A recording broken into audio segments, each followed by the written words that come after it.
Cómo actuar en las emergencias en los centros de trabajo. 1. Introducción. Antes de definir la autoprotección y el plan de autoprotección hay que preguntarse: ¿qué es una emergencia? El diccionario de la Real Academia Española, RAE, define emergencia como situación de peligro o desastre que requiere una acción inmediata. El concepto de emergencia se asocia así a la reacción humana que debe tener lugar para contrarrestar las consecuencias de dicho suceso, si da lugar a una situación de riesgo, catástrofe o calamidad. Las actuaciones para hacer frente a una emergencia pueden ser de distintos tipos y comprenden la prevención, de carácter general, que incluye códigos de buenas prácticas para evitar que surjan dichas situaciones y las pautas de actuación general ante las mismas una vez manifestadas. El estado de alerta junto con la preparación ante la misma, hace referencia a las medidas de carácter específico a tomar para minimizar los posibles daños que con toda probabilidad surgirán producto de emergencia. La intervención o respuesta, son las actuaciones específicas a realizar durante la emergencia. La recuperación y reanudación de actividades, una vez finalizada la emergencia. Toca evaluar el alcance y los daños cometidos por la misma, así como realizar tramitar las diligencias permanentes para la vuelta a la normalidad lo antes posible. La autoprotección, aunque en el diccionario de la RAE no viene específicamente definida, podríamos deducir que está basada en la propia defensión frente a un posible perjuicio o peligro mediante la adopción de una serie de medidas. Ya de una manera más específica en el ámbito de las emergencias, el anexo 3 del RD 393/2007, del 23 de marzo, por el que se aprueba la norma básica de autoprotección de los centros, establecimientos y dependencias dedicados a actividades que puedan dar origen a situaciones de emergencia, define la autoprotección como un sistema de acciones y medidas, adoptadas por los titulares de las actividades, públicas o privadas, con sus propios medios y recursos, dentro de su ámbito de competencias, encaminadas a prevenir y controlar los riesgos sobre las personas y los bienes, a dar respuesta adecuada a las posibles situaciones de emergencia, y a garantizar la integración de estas actuaciones en el sistema público de protección civil. Por último, el plan de autoprotección, es según el RD 393/2007, el marco orgánico y funcional previsto para una actividad, centro, establecimiento, espacio, instalación o dependencia, con el objeto de prevenir y controlar los riesgos sobre las personas y los bienes y dar respuesta adecuada a las posibles situaciones de emergencias, en la zona, bajo responsabilidad del titular, garantizando la integración de estas actuaciones en el sistema público de protección civil. Los 4 aspectos fundamentales que debe contemplar un plan de autoprotección coinciden con las pautas de actuación frente a las emergencias vistas anteriormente. El presente manual constituye una orientación para los responsables de la seguridad de una pyme, teniendo por objeto la definición de un plan de emergencia y autoprotección que optimice la utilidad y los recursos técnicos y humanos disponibles con el objeto de controlar con rapidez la evolución de la emergencia y minimizar sus consecuencias. Con la implantación del plan de autoprotección se pretende, además, la implantación de medidas de prevención que reduzcan la probabilidad del inicio de emergencias. La redacción del presente plan de autoprotección y o emergencia se ha realizado siguiendo el Real Decreto 393/2007, de 23 de marzo, por el que se aprueba la norma básica de autoprotección de los centros, establecimientos y dependencias dedicados a actividades que puedan dar origen a situaciones de emergencia. El caso que nos ocupa, según el anexo I. 2 apartado F, de dicho Real Decreto, debe cumplimentar su plan de autoprotección, en los términos que en él se fijan y que a continuación pasaremos a redactar. Lo cierto es que la sociedad actual posibilita e incluso convierte en habituales situaciones que comportan grandes concentraciones de personas en distintas facetas y actividades de nuestro quehacer cotidiano, edificios administrativos, grandes superficies comerciales, centros hospitalarios, recintos deportivos, etc. La aparición de una situación de emergencia en este tipo de edificios e instalaciones podría dar lugar a consecuencias graves o incluso catastróficas si previamente no se ha previsto tal evento y se han diseñado medidas de prevención tendentes a evitar la aparición de siniestros y medidas de protección complementarias encaminadas a minimizar las consecuencias humanas y materiales que estos pudieran provocar.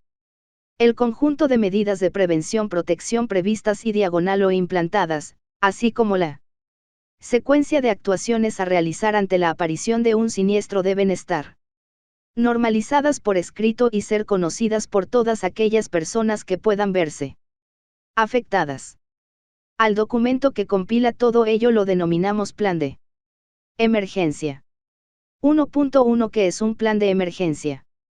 El plan de emergencia es la planificación y organización humana para la utilización óptima de los medios técnicos previstos con la finalidad de reducir al mínimo las posibles consecuencias humanas y diagonal o económicas que pudieran derivarse de la situación de emergencia.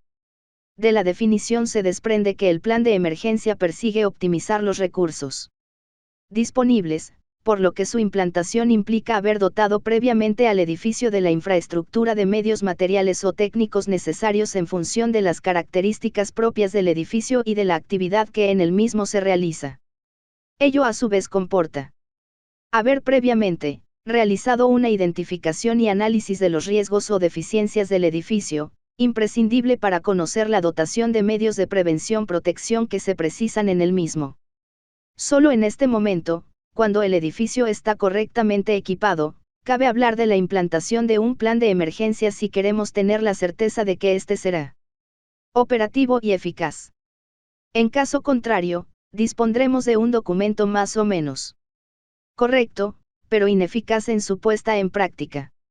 ¿Qué hacer en el periodo de tiempo que forzosamente va a transcurrir hasta que el edificio se equipa con las instalaciones necesarias?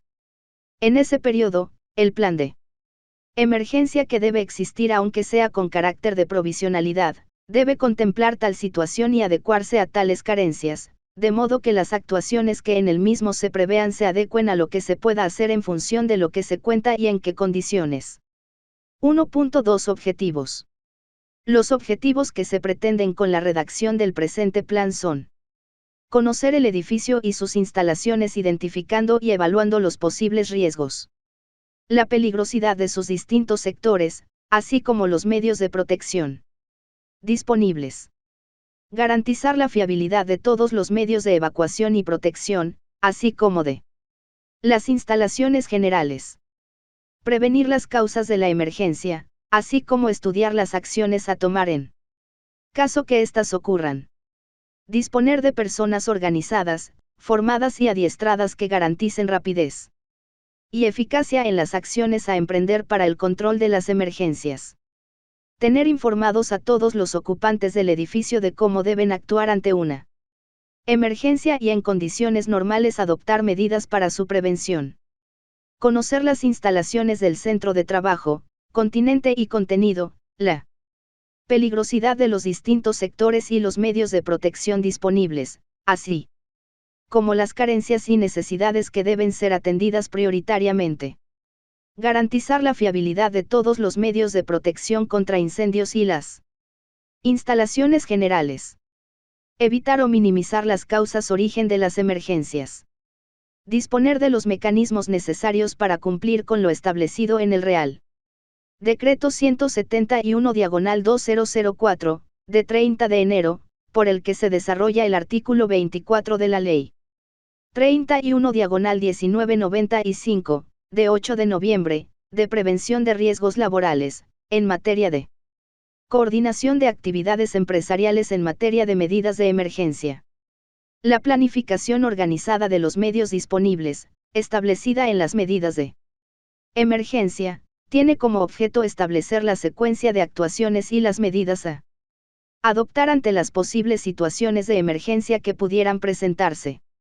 Asimismo, cabe especificar que, una instalación contra incendios, es algo que se ha de ir manteniendo y ampliando según se vayan detectando carencia de la misma o apareciendo Fallos en las diferentes pruebas y simulacros que se vayan haciendo a lo largo del tiempo, manteniéndola así actualizada de modo conveniente en todo momento.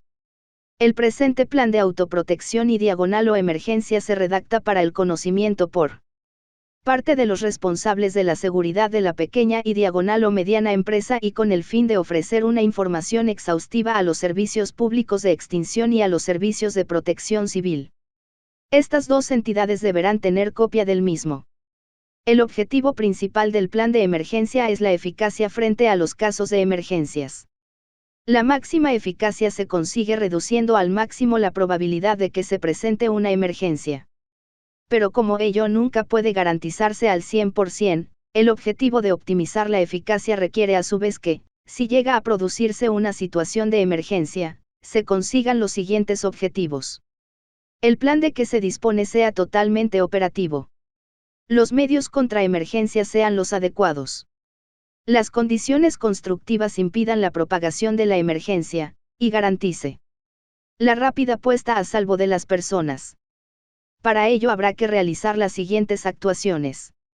Mejoras preventivas. Campaña para cumplimiento de normas en zonas de prohibición de fumar. Eliminación de materiales combustibles en zonas calientes, salas de calderas. Compresores, taller mantenimiento y transformador eléctrico. Plan para actualizar las pruebas periódicas de instalaciones afectadas por reglamentos de industria, a realizar por entidades acreditadas. Inclusión de la prevención de incendios en los temarios de los cursos generales de formación de los trabajadores. Evaluación de riesgos. Se considera necesario disponer de un estudio completo de evaluación de los riesgos de emergencia, por lo que se realizarán evaluaciones de el riesgo intrínseco de incendio en cada uno de los sectores. Riesgo de incendio, conforme al método Gretner. Evaluación de las condiciones de evacuación, conforme a criterio legal. Evaluación de las condiciones de evacuación, conforme a criterio técnico. 1.3 Alcance. El presente procedimiento tiene por objetivo el establecimiento de los criterios para la elaboración y puesta en práctica de las medidas de emergencia en la pequeña y mediana empresa. Tendrá por objeto facilitar el conocimiento de la normativa existente sobre este tema, con el fin de organizar los recursos materiales y humanos necesarios que garanticen la seguridad y salud de los trabajadores ante situaciones de emergencia, en relación con simulacros de incendios periódicos, formación necesaria, equipos primera intervención, etc. Así, se deberán asegurar los medios para informar a los trabajadores de la existencia de riesgos y de las medidas que deben adoptarse en materia de protección. Dar las instrucciones necesarias para que los trabajadores puedan interrumpir su actividad y, en caso de ser necesario, abandonar el puesto de trabajo. Disponer de lo necesario para que el trabajador esté en condiciones de adoptar las medidas necesarias para evitar las consecuencias de un determinado peligro. 1.4 Redacción e implantación de un plan de emergencia. Si bien la propia legislación que obliga a elaborar e implantar un plan de emergencia, acostumbra a dar unas directrices sobre cómo hacerlo y fija unos mínimos sobre sus características y contenido, estas son generalmente insuficientes para su implantación con garantías de eficacia. El manual de autoprotección y emergencia que pretendo realizar en este trabajo fin de máster intenta suplir esas carencias, y se estructura en 4 documentos que cubren 4 fases para su correcta aplicación. Documento 1, Evaluación del riesgo. Documento 2, Medios de protección. Documento 3, Plan de emergencia. Documento 4, Implantación. Se analiza seguidamente el contenido de cada uno de los documentos. 2. Documento 1, Evaluación del riesgo.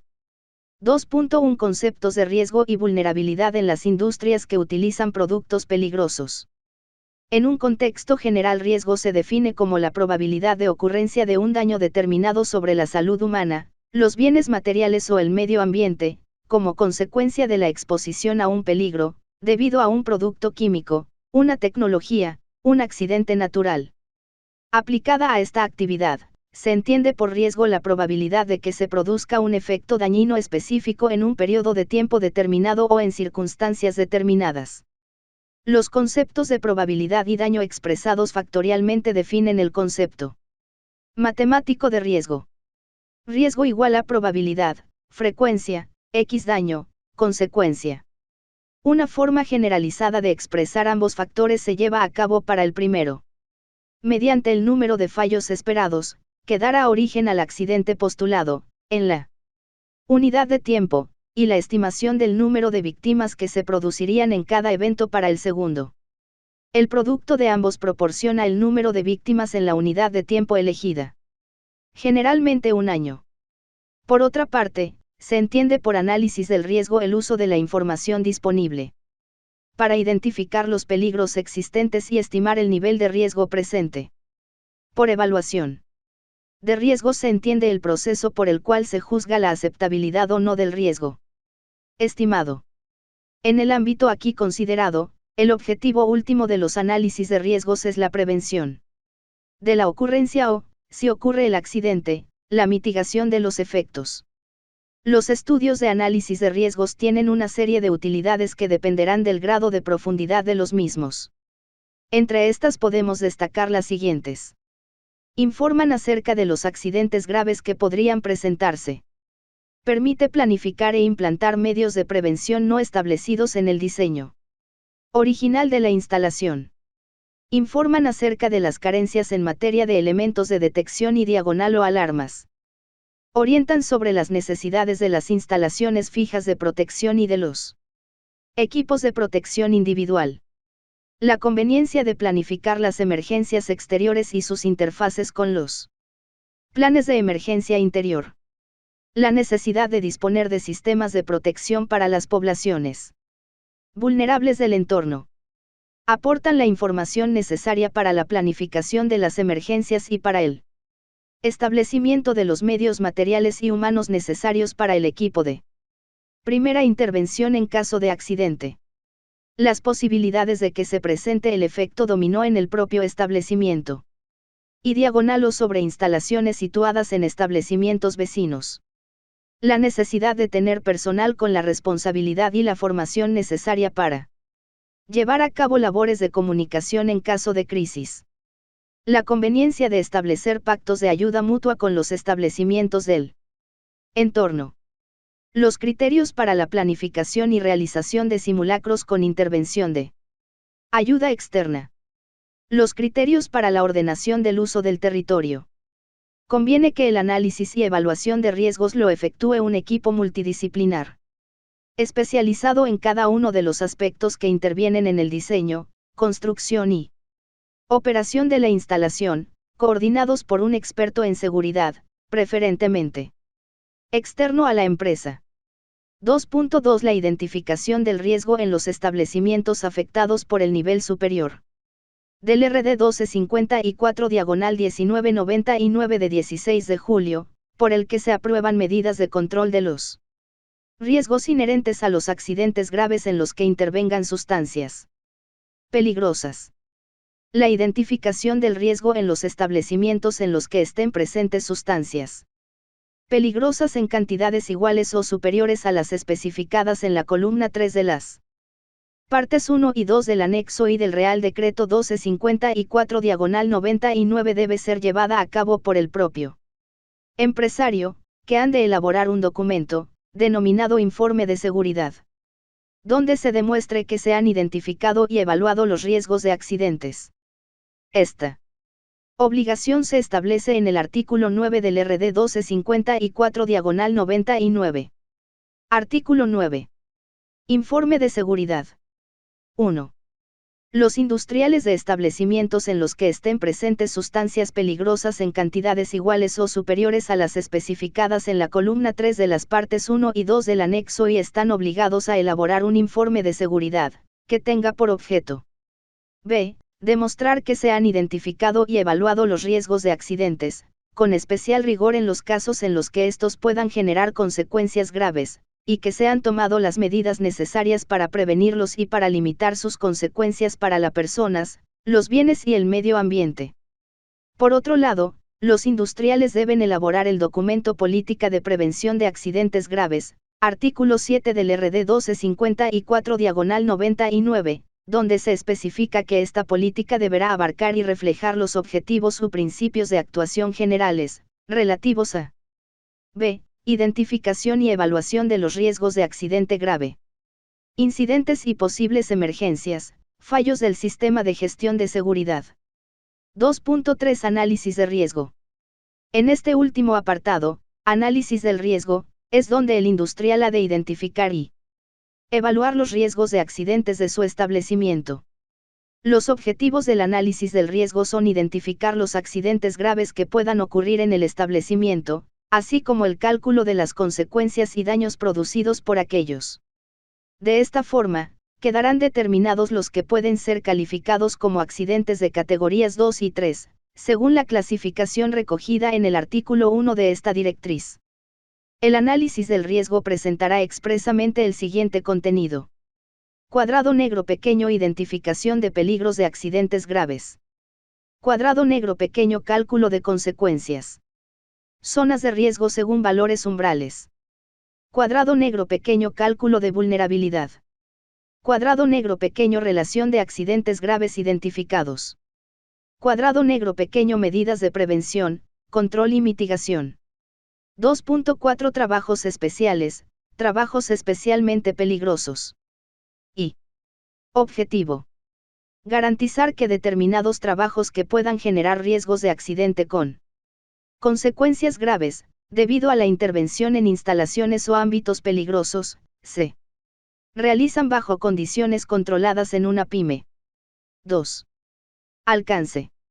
Se consideran trabajos especiales, independientemente que los realicen personal interno o externo, los que a continuación se indican. 1.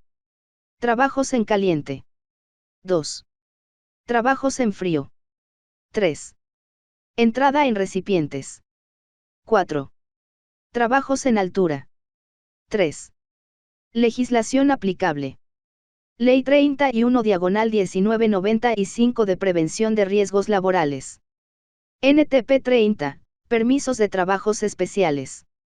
NTP 562, Sistema de Gestión Preventiva, Autorizaciones de Trabajos Especiales. 4. Definiciones.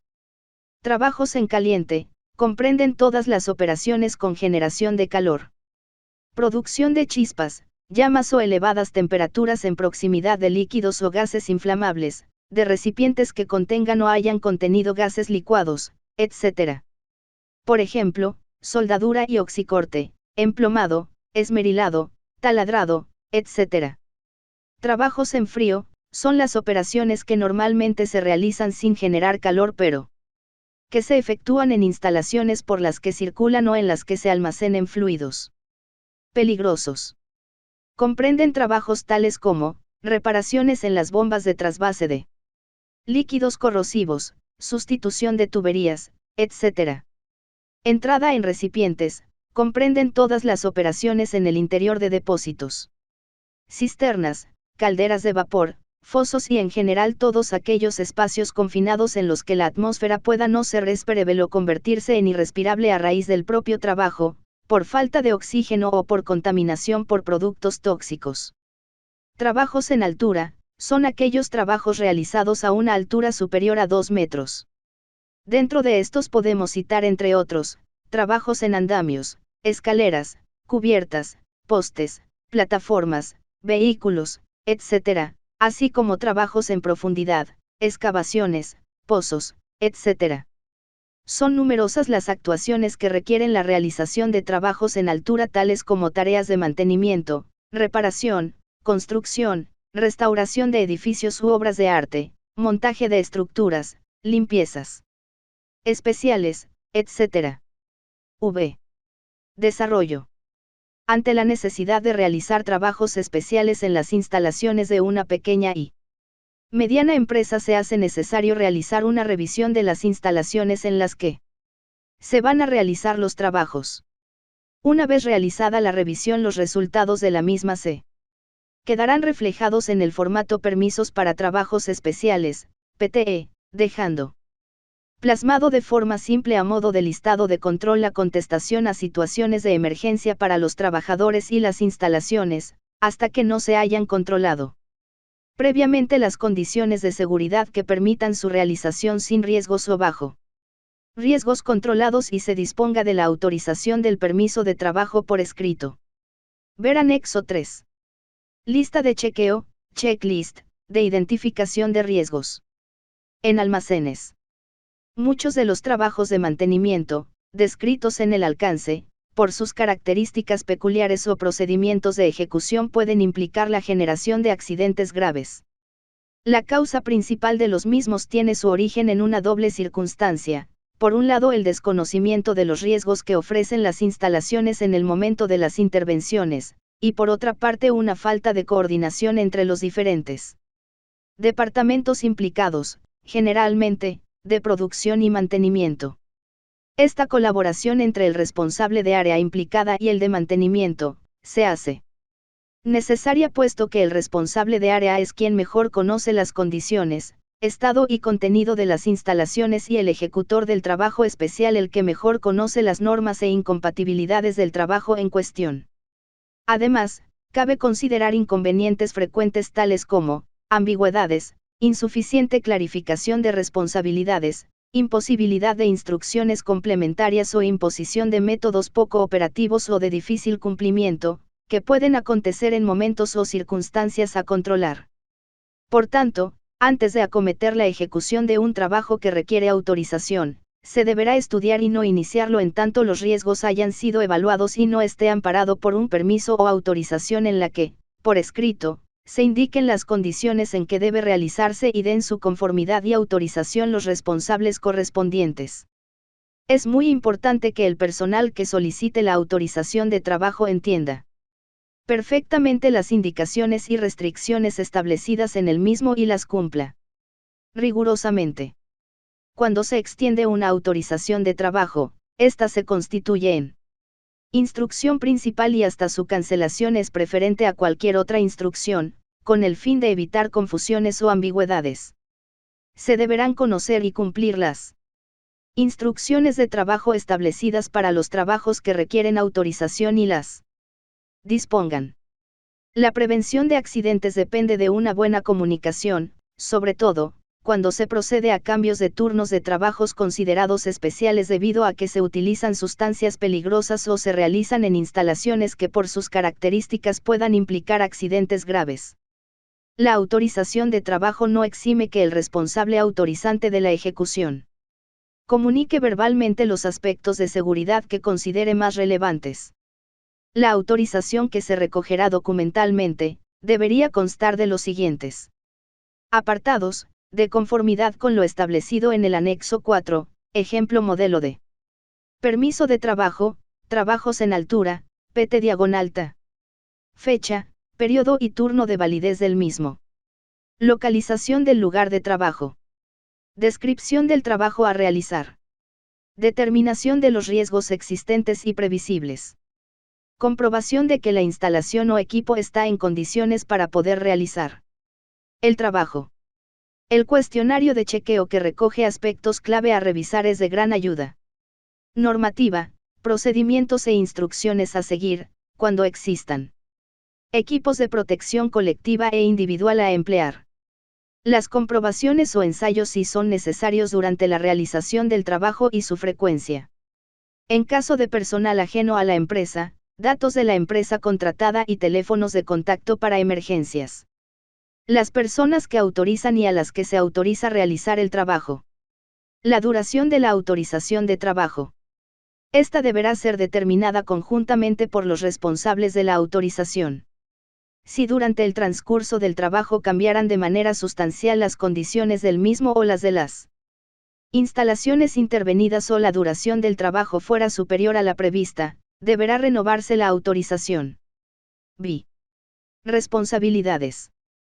El responsable de ejecución de un trabajo que requiera autorización de trabajo, sea del área de mantenimiento o no y pertenezca o no a la pyme, deberá no ordenar el inicio del trabajo sin tener la autorización de trabajo correctamente extendida. Inspeccionar personalmente el lugar de trabajo, el equipo de seguridad necesario y asegurarse de que están tomadas todas las medidas de seguridad necesarias. Verificar que las aptitudes del personal realizador del trabajo sean adecuadas. Dar las instrucciones y equipos necesarios al operario ejecutor del trabajo, de manera que éste asuma totalmente las garantías de seguridad en toda su actuación concreta, consecuencia de un trabajo de especial peligrosidad. En los casos que el trabajo implique una elevada peligrosidad o situación de aislamiento, deberá designar a una persona que vigile y esté atenta a la ejecución del mismo, instruida en primeros auxilios, lucha contra incendios y en general capaz de efectuar el salvamento en caso de emergencia. Cumplimentar y firmar el correspondiente formulario de autorización. Pedir las renovaciones de la autorización que sean necesarias. Los responsables de cada área o departamento de trabajo deberán dejar las instalaciones practicables y sin riesgos, o informar sobre cuáles de ellos persisten. Dar al responsable del trabajo toda la información necesaria a fin de poder realizar el trabajo de forma segura, especificando claramente las medidas de protección necesarias. Pedir y hacer adjuntar a la autorización de trabajo todas las comprobaciones necesarias, sistemas de enclavamiento instalados, atmósfera no inflamable y diagonal or esperable, etc. Cumplimentar y firmar el correspondiente formulario de autorización.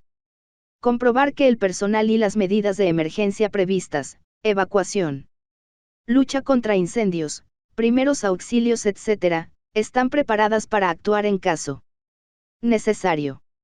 La persona o personas que realicen el trabajo deberán firmar el correspondiente formulario de autorización una vez enterado de su contenido. Llevar siempre consigo la autorización. Cumplir con las normas de seguridad, utilizando adecuadamente los equipos asignados, incluidos los equipos de protección colectiva y protección individual indicadas en la autorización. Utilizar exclusivamente la autorización de trabajo por el tiempo establecido, que en ningún caso superará el turno de trabajo.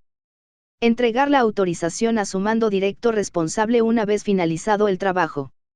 Interrumpir su trabajo y comunicar al responsable de la unidad funcional o a su mando directo, cuando aprecien cambios en las condiciones de seguridad que bajo su criterio requieran de una revisión de la autorización. 2.5 Fenómenos peligrosos derivados de los accidentes en los que están involucradas. Sustancias peligrosas. El control y la planificación ante el riesgo de un accidente grave para un establecimiento se han de fundamentar en la evaluación de las consecuencias de los fenómenos peligrosos, que pueden producir los accidentes graves susceptibles de ocurrir en la actividad en cuestión, sobre los elementos vulnerables, en el ámbito territorial del plan. Los diversos tipos de accidentes graves a considerar en los establecimientos pueden producir los siguientes fenómenos peligrosos para personas, el medio ambiente y los bienes. Cuadrado negro pequeño de tipo mecánico, ondas de presión y proyectiles. Cuadrado negro pequeño de tipo térmico, radiación térmica. Cuadrado negro pequeño de tipo químico, nube tóxica o contaminación del medio ambiente provocada por la fuga o vertido incontrolado de sustancias peligrosas. Alteraciones graves del medio ambiente. Por lo que respecta a las sustancias peligrosas para el medio ambiente, se pueden producir alteraciones de este por distintos sucesos, que son consecuencia de un desarrollo incontrolado de una actividad industrial. Entre tales sucesos se pueden incluir vertido de productos contaminantes en aguas superficiales, del que pueden derivarse la contaminación de aguas potables o graves perjuicios para el medio ambiente y las personas. Filtración de productos contaminantes en el terreno y aguas subterráneas, que los dejan inservibles para su explotación agrícola, ganadera y de consumo. Emisión de contaminantes a la atmósfera que determinan la calidad del aire provocando graves perturbaciones en los ecosistemas receptores con posible incorporación posterior a la cadena trófica. 2.6 Productos químicos. La Ley de Prevención de Riesgos Laborales en su artículo 18 obliga al empresario a adoptar las medidas adecuadas para que los trabajadores reciban toda la información necesaria sobre los riesgos para la seguridad y salud que su actividad implica. Además, en el artículo 41 del capítulo 6 se indica la obligatoriedad que tienen los fabricantes, importadores y suministradores de envasar y etiquetar adecuadamente los productos Utilizados en el trabajo. En lo que se refiere al riesgo derivado de la utilización de productos químicos, esta información está recogida en su etiqueta y se amplía mediante la ficha de datos de seguridad, FDS.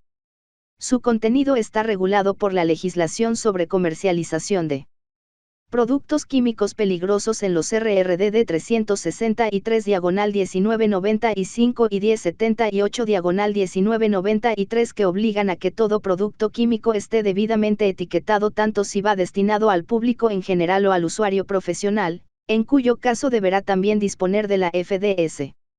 La necesidad de tener información sobre el riesgo químico no es exclusiva de los productos comercializados, sino que incluye cualquier producto presente en el lugar de trabajo, no siendo aceptable la presencia de productos sin etiquetar.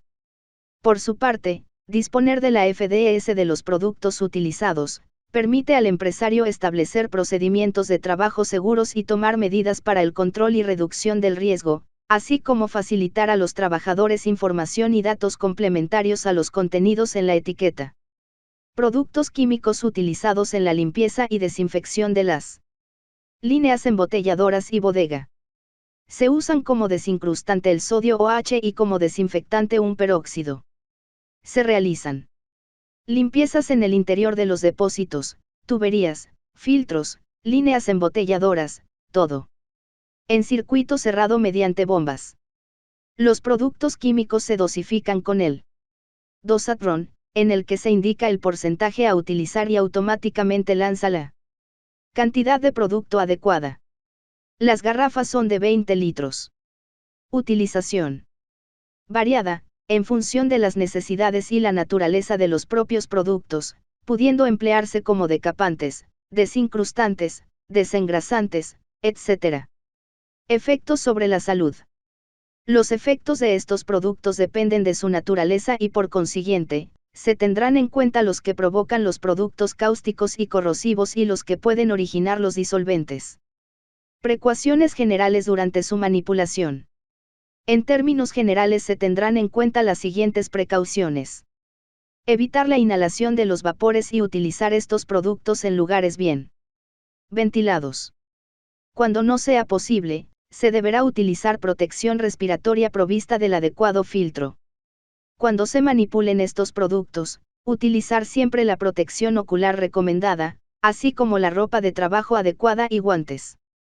Alejar del sol y de las fuentes de calor los envases de los productos de limpieza. No utilizar disolventes halogenados para operaciones de limpieza en grandes superficies. En caso de duda, consultar la ficha de seguridad del producto que pretende manipular. Condiciones a tener en cuenta para el manejo seguro. No guardar ni consumir alimentos o bebidas, ni fumar en los lugares donde se utilicen productos de limpieza.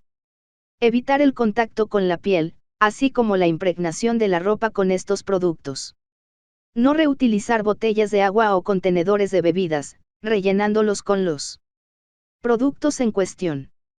Cuando sea necesario trasvasarlos desde su envase original a otro más pequeño, utilizar envasadores especiales que eviten las salpicaduras y usar recipientes apropiados, etiquetándolos adecuadamente. Los recipientes deberán permanecer siempre bien cerrados y almacenados en lugar fresco y bien ventilado. Evitar el contacto con productos incompatibles, es decir, los disolventes con oxidantes y ácidos fuertes, y los cáusticos y corrosivos con metales alcalinos, así como con productos antagónicos, ácidos con alcalinos y viceversa. En caso de duda, consultar la ficha de seguridad de cada producto en particular. Primeros auxilios. En caso de inhalación, respirar aire fresco. Si fuera preciso, practicar respiración boca a boca o mediante medios instrumentales. En caso de contacto con la piel, lavarla con abundante agua. Si se ha impregnado la ropa, debe retirarse de inmediato y cambiarse por otra limpia. En caso de contacto con los ojos, enjuagarlos con abundante agua durante unos 10 minutos, manteniendo los párpados abiertos. Aplicar un colirio y si es necesario, acudir a un oftalmólogo. En caso de ingestión, no inducir el vómito. Beber agua en abundancia. En el caso de haber ingerido disolventes, Administrar una suspensión de 20 a 40 gramos de carbón activo al 10%. Agentes extintores. En caso de incendio en el que estén implicados productos cáusticos y corrosivos, evitar la inhalación de los gases formados y utilizar los medios de extinción apropiados al tipo de incendio. Si el incendio se debe a disolventes, utilizar espuma, CO2 o polvo seco, nunca utilizar agua a chorro. Medidas a tomar en caso de vertido. En el caso de que se trate de productos ácidos o alcalinos, neutralizar y diluir con agua. Consultar la ficha de seguridad para conocer el agente neutralizante, ya que varía dependiendo de la naturaleza del producto derramado. En el caso de que se trate de disolventes, recoger con materiales absorbentes, cepiolita, tierra de diatomeas, etc. En cualquier caso, evitar que los productos derramados alcancen los desagües. Eliminación y tratamiento de los residuos y envases. Los residuos de estos productos así como sus envases se consideran especiales, debiendo ser tratados y eliminados por un gestor autorizado. 3. Productos químicos utilizados en la limpieza general. Fábricas. Se trata de productos típicos de limpieza para suelos, baños, ventanas. El riesgo químico en el sector de la limpieza con tareas como la desinfección o el encerado utiliza productos químicos como disolventes y lejías con vapores nocivos y contactos con la piel en muchos casos dañinos. La exposición que se puede dar. Respiratoria. Dérmica. Digestiva. Parenteral. Una mala costumbre es la aplicación de productos de limpieza directamente con las manos, sin protección.